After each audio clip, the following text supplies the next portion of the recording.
RTI Live News. Ask for right. Armoor శాసన సభ్యులు రాకేష్ రెడ్డి విలేకరుల సమావేశం నిర్వహించి అనంతరం బీజేపీ జిల్లా కార్యాలయం ఆవరణలో మొక్కలు నాటడం జరిగింది. ఈ సందర్భంగా ఆర్మూరు శాసన సభ్యులు రాకేష్ రెడ్డి మాట్లాడుతూ అస్తవ్యస్తంగా ఉన్న భారతదేశాన్ని సస్యశ్యామలం చేయడం తీర్చిదిద్దుతున్న వ్యక్తి మన దేశ ప్రధాని నరేంద్ర మోదీ అని అన్నారు. 11 సంవత్సరాలుగా దేశాన్ని అన్ని రంగాల్లో ప్రధాని నరేంద్ర మోదీ అభివృద్ధి పథంను నడిపిస్తున్నారని పేర్కొన్నారు. ప్రస్తుతం అన్ని వర్గాల ప్రజలు కేంద్ర ప్రభుత్వం అందించే సంక్షేమ పథకాలకు అందుకుంటున్నాయని అన్నారు. దేశాల్లో ఉన్న 22,000 మంది భారతీయులను మోదీ భారతదేశానికి తీసుకువచ్చారన్నారు. ప్రతి రంగానికి నిధులను మంజూరు చేస్తూ అన్ని విధానాలను అభివృద్ధి చేస్తున్నాడని పేర్కొన్నారు. ఇలాంటి వ్యక్తి దేశానికి దొరకడం మన అదృష్టంగా భావించాలని అన్నారు.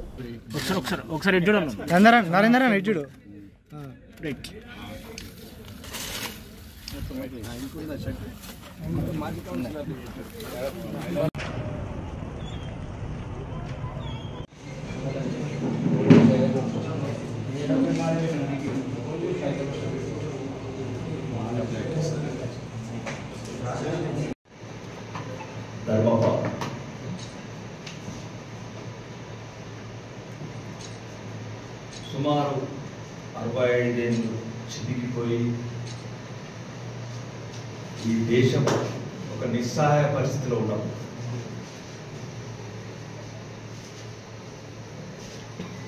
రైతుల ఆత్మహత్యలు దేశవ్యాప్తంగా,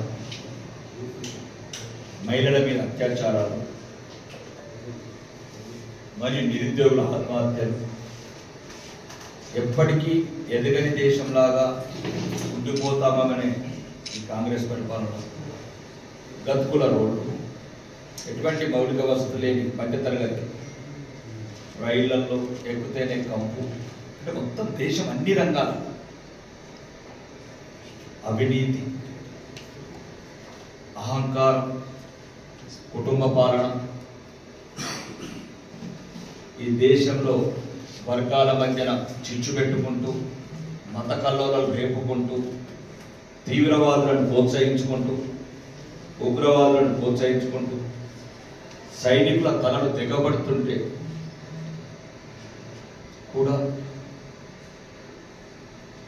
ఆర్టికల్ 370 రామజన్మభూమి చెప్పినాం కొన్ని, చేసినాం ఎన్నో. అంటే ఈ దేశాన్ని సమూలంగా మార్చాలి. ఈ దేశ సంస్కృతి, సాంప్రదాయాలు, ఈ దేశాన్ని ప్రపంచంలో తలెత్తుకుంటూ చేసేటట్టు, ముఖ్యంగా మైనారిటీ సోదరిమణులకు ట్రిపుల్ తలాక్ రద్దు,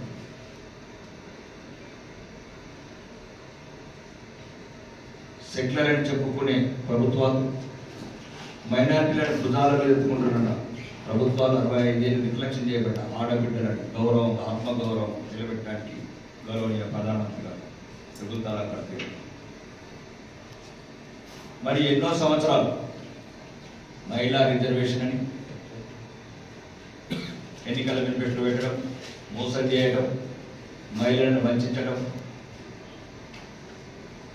దానికి చరమగీతం పాడాలని దేశంలో ఉన్న ప్రతిపక్ష పార్టీలను ఒప్పించి 33% లోక్సభలో అన్ని రాజకీయ రంగంలో రిజర్వేషన్ పెట్టి, మరియు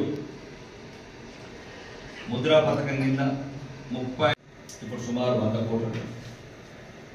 అంటే ఎందువల్ల అంటే ఈ సమాచారాన్ని, ఈ సాంకేతికతని చవకగా చేసి ప్రజలకు అందుబాటు ఉంచడం. మామూలు ఫర్ ఎగ్జాంపుల్ కామారెడ్డి లాంటి కూడా వాళ్ళ కుటుంబ సభ్యులతో గల్ఫ్ లాంటి చోట, విదేశాల చోట వాళ్ళు ఈ ఆన్లైన్ యూపీఐ ట్రాన్సాక్షన్స్ పెట్టినప్పుడు అసలు ఇది దేశంలో సాధ్యమా? అంటే గ్రామీణ ప్రాంతాల ప్రజలని అట్లాంటిది అసాధ్యాన్ని సుసాధ్యం చేసి సుమారు యూపీఐ లావాదేవీలుగా ఈరోజు 24 లక్షల కోట్లు. గ్రామీణ ప్రాంతాలలో మామూలు సామాన్య రైతులు, సామాన్య స్ట్రీట్ వెండర్స్ కూడా అక్కడ ఆన్లైన్ లావాదేవీలు చేస్తారంటే అది భారతదేశం నరేంద్ర మోడీ గారి నాయకత్వానికి ఒక ఉదాహరణ. మరి ప్రపంచంలో వస్తున్న సమాచారం దేశాన్ని అందిపుచ్చుకోవాలా, ప్రపంచంలో అగ్రగామిగా నిలపాలన్న తపనతో 2014 సుమారు 310 రూపాయలు ఉన్న ఒక జీబీ డాటా ఈరోజు సుమారు 9 రూపాయలు సుమారు 9 రూపాయలు. ఈరోజు మీరందరూ ఈ ఫోన్లు కావచ్చు, ఈ దేశంలో ఇంటర్సలింగ్ కావచ్చు, 5G టెక్నాలజీ కావచ్చు, ప్రపంచంతో అనుసంధానం అవుతున్నాం. లేదు మొత్తం ఎంటైర్ మనకు కావాల్సిన అన్ని పనులను ఈరోజు చేసుకోగలుగుతున్నామంటే అది నరేంద్ర మోడీ గారు ఒక విప్లవాత్మక నిర్ణయాలతో ఈరోజు ఆ టెక్నాలజీని పేద ప్రజలకు, సామాన్య ప్రజలకు, భారతదేశంలో ఉన్న ప్రజలందరికీ చౌకగా చేరువగా తీసుకురావడానికి గత ప్రభుత్వాలు సుమారు ఏదైనా సంక్షేమ పథకాలు కావచ్చు, అవినీతి తప్ప అంటే ఢిల్లీకి వెళ్ళి సుమారు వాళ్ళు పంపించే పథకాలు రూపాయి పంపిస్తే 15 పైసలు చేయలేదని గౌరవనీయ మాజీ ప్రధానమంత్రి రాజీవ్ గాంధీ గారు బహిరంగంగా చెప్పారు. అంటే అట్లాంటి పాలన పోవడం. కానీ ఇప్పుడు డైరెక్ట్ బెనిఫిట్ ట్రాన్స్ఫర్ సుమారు దీనివల్ల మ్యాక్సిమం మధ్యవర్తుల పాత్ర తగ్గించడం 44 లక్షల కోట్ల నేరుగా లబ్ధిదారుల ఖాతాలకు బదిలీ చేసుకుంటే కొన్ని లక్షల కోట్ల అవినీతిని అరికట్టగలిగింది దేశం డైరెక్ట్. అంటే ఎక్కడ